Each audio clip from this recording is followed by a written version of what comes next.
Nowadays, everything is made to bring us closer. Hello again.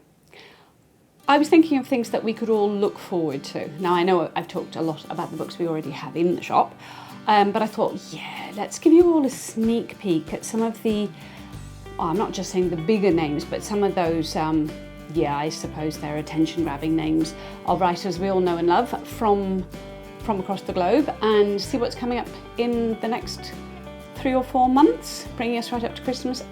Did I say that? Okay, here we go. So the first one up today is, now these aren't out, so they're all due. This is Emily Beato. So this one is due in October. Now Emily Beato, as you should all know, won the Stella for The Strays. Now, I haven't read any of the books I'm going to show you today, but I have read previous novels by every single author I'm showing you today, and you'll all recognise these big names. You'll know some of them from Australian prize-winning authors or American, whatever, or an Irish. So The Strays was one of the most beautiful books, one of my all-time favourites. Describing I suppose it reminded me of a sort of a Barbara Torpedo novel on one level, in that we have a young girl who is living in Australia in that sort of art.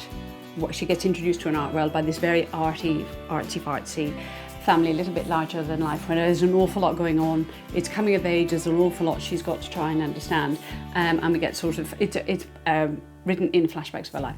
I adored it. So I'm terribly excited about the next one, which is, all I know is that it's out in October. I'm chomping at the bit to get my teeth into this one. Set in the States, an Australian goes over, and I know that he makes friends with someone who keeps wild, like those tiger, these people have these, the Americans are, I've got some of these as pets. Weird, but wonderful. So we will be looking at, I'll be reading that and letting you know more about it when it comes up, but keep that on your radar. Another one from Hannah Kent called Devotion, also coming out in October. Oh, I forgot to say, I should tell you who these are coming from, because that's a nice thing for us all to know. That's Helen and Unwin for the Emily Beato. For Hannah Kent, it's Pan Macmillan. Yes, it should be Picador, Australia. Now the Hannah Kent there's no, as you can see, there are no, I have to make sure that's in the right place. Got no cover yet. Called Devotion. Hannah Kent, as you will all know, wrote Burial Rites and then The Good People. And Burial Rites was a most extraordinary story set in Iceland of the last murderess to be executed. And then The Good People was an astonishing one for me, being Irish and having lived that and knowing about these Shan bands, that she managed to root her fiction in fact, and thoroughly convinced me that she was Irish herself, which, or at least had, a fully Irish existence to have been able to write that so well. A great favourite of mine. So Devotion, I think, from what I've read of the blurb, as I say, I have not read as the book, is about what she says herself is about the Prussians who arrived in South Australia, and what their, how they might have been complicit in how the lands would have been stolen from the indigenous peoples, and how they worked, what their work ethic was. So she's basing her story, this time she says slightly more on an idea than on an actual narrative that she explores in fiction. So again, October, Picador, very much looking forward to that one. Another one that a name you would all know and love, another prize-winning author. So we have a good lineup of these. Charlotte Wood, also a Stella winner from Natural Way of All Things. We've all read, and I totally adored The Weekend. So this one is different because it's non-fiction. So that has me completely chomping at the bit. It's due October again. It's due from, I've got to put my glasses on again. This is really annoying. Again, Alan and Unwin. She is writing about probably a lot of things knowing Charlotte Wood. Again, I've not read it, but it's about creativity, resilience, and the inner life. So she will be exploring all of those things that make us storytellers, writers, thinking people. And I presume there's an awful lot more going on in it, but one to look forward to in the non-fiction section. God knows I'm going to have a double life at this point in order to be able to read all of these, but I will make time, believe me. Next up, I have to have my Irish person on. I'm showing you the back of this because it gives you an idea of the cover. This is due in September. Now it's Colm Tóibín, Irish writer, won everything. I'll just check my notes because I don't want to get anything right. So as we know, Colm Tóibín, I think this, though he's written a lot, and I've loved Heather Blazing, I've loved The South, Blackwater Lightship, Brooklyn, endless books. This one will resemble perhaps The Master most. Now, The Master was a fictional account of the life of Henry James, and that was one of those novels that I don't reread very often, but there are 2 or 3 authors I will reread, and that Colm Tóibín is definitely one of them because each time I find more, and I do love Henry James. I love my Americans. This one is written on the life of Thomas Mann, who you will know from Death in Venice. So there will be a lot to explore and to enjoy in that one. There's something going ding ding. Sorry about that. Look forward to that one immensely. So coming out in September, and it comes to us from Picador again. So a lot of treats in store. There. Now, a couple of the Americans due up. You would all recognise this author, won't you? These Precious Days by Ann Patchett, coming to us from Bloomsbury. It'll be due out in November. Now, I'm showing you me rather creased back, but I want you to get a picture, get a load of that beautiful colour there. This is, at first I thought it was essays. In fact, it's not essays. This is Ann Patchett writing about time and our relationship to time. So it is a bit memoir. There are a couple of photos I've seen in there so far.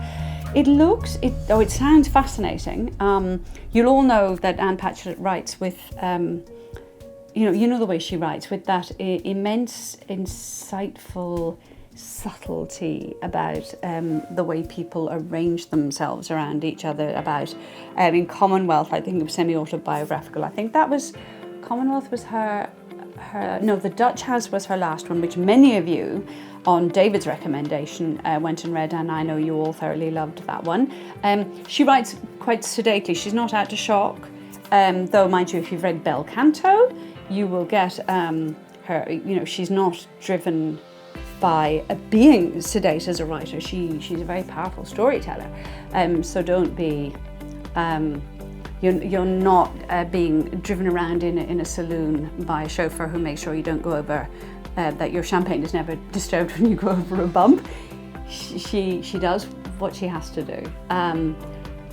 Commonwealth did do very, very well. Again, an award-winning writer, so I'm giving you the big names really. And there are plenty more coming out. So Ann Patchett, it will be about time, our relationship to time, how she notices she, can remember certain days and certain actual details of conversations, and then she couldn't tell you what happened on another days, and what that is. So it's probably to do with our associations, emotions, and all of that. Next one up, you will all recognise Richard Powers, who won the Pulitzer Prize for The Overstory and was also Booker shortlisted. Richard Powers is one of my great favourites. The Overstory, I wish I had a copy of the book to show you, because some of you might go, oh yeah, I know the one she's talking about. It was the one about trees, and one of that he writes an extraordinarily complex narrative. And although I had often said to many of you, sometimes he makes you work a little bit, which is no bad thing. The Overstory is an enduring favourite. So I've mentioned these are authors that mostly I would go back in and read again, but he's definitely one who I would say, oh, if you haven't read him, you've got to read him.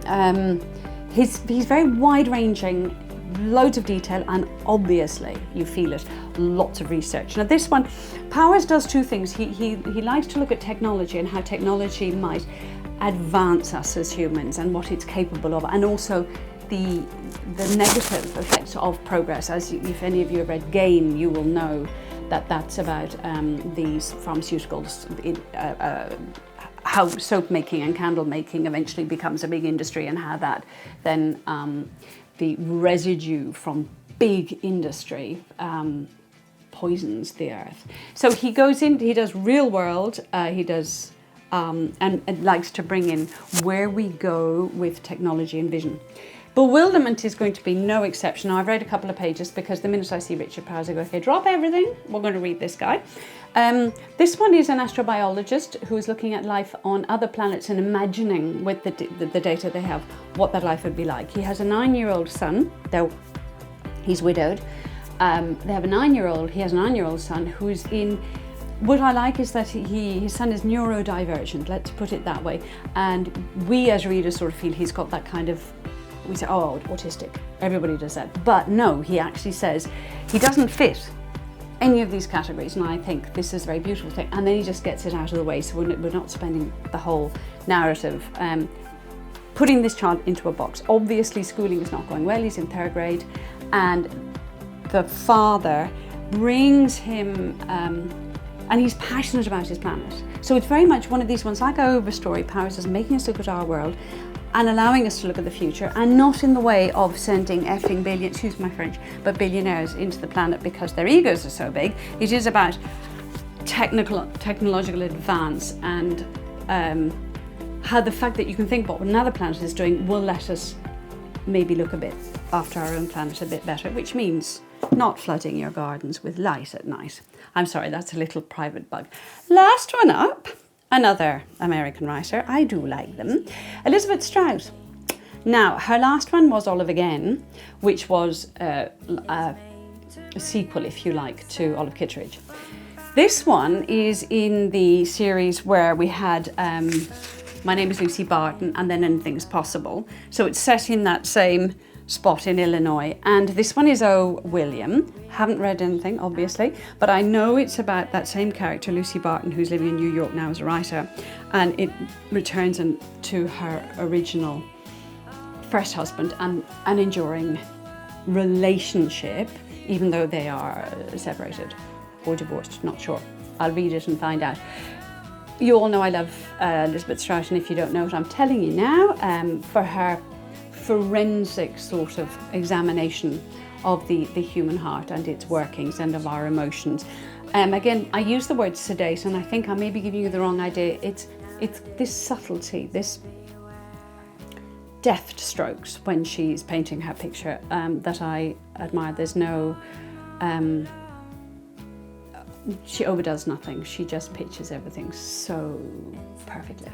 And I'm finishing on her because, yeah, wowzers. So look, that is a list, this little stack of books that, this one, sorry, I haven't said that, which I should have, of course, that's Penguin, Viking, as is the Richard Powers is a September one, so he's coming up next month, and I wouldn't dawdle.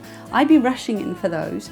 O. William is coming out in October, and here we go. Look, there's your list, there's your pile. Come in for those. I will be doing a couple more of what's in the shop at the moment because we have some very, very, very good stuff. But there you are. Things to like sneak peek just to make us all feel a bit better about the coming months, which do look a bit locked downy. Towny, that's my name. So look, cheer up.